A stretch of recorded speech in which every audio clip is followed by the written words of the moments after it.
ஸ்ரீ படைவீட்டம்மன் கோவில் பன்ருட்டி சாட்டூஸ் வரலாறும் கதைவும். ஒரு அம்மன் கோவில், அந்த அம்மன் பேரிலேயே படை என்ற வார்த்தை இருக்கிறது என்றால் அதற்கு பின்னால் ஒரு சுவாரஸ்யமான கதை இருக்கும்னு நினைக்க தோணுதில்லை.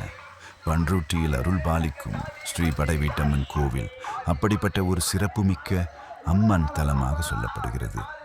பழங்காலத்தில் இந்த பகுதி மக்கள் தங்களுடைய ஊரையும் குடும்பத்தையும் கால்நடைகளையும் காப்பாற்ற ஒரு சக்தி வேண்டும் என்று அம்மனை வேண்டியதாக உள்ளூர் நம்பிக்கை கூறுகிறது.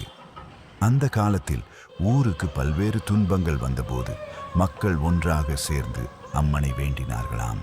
அப்போது அம்மன் தன்னுடைய சக்தியால் ஊரை காத்ததாகவும் எதிரிகளிடமிருந்தும் தீமைகளிடமிருந்தும் மக்களை பாதுகாத்ததாகவும் பக்தர்கள் நம்புகிறார்கள். அதனால்தான் அம்மனுக்கு படை வீட்டம்மன் என்ற பெயர் வந்ததாக ஒரு மரபு கதை சொல்லப்படுகிறது. இது போன்ற தமிழர்களின் வரலாற்றையும் நம் ஊரின் பழமையான கோவில்களின் சிறப்புகளையும் பலரும் அறிந்து கொள்ள இந்த வீடியோவை உங்கள் நண்பர்களுக்கும் உறவினர்களுக்கும் பகிருங்கள். மேலும் இது போன்ற தகவல்களுக்கு நம்ம சேனலை சப்ஸ்கிரைப் செய்ய மறக்காதீங்க.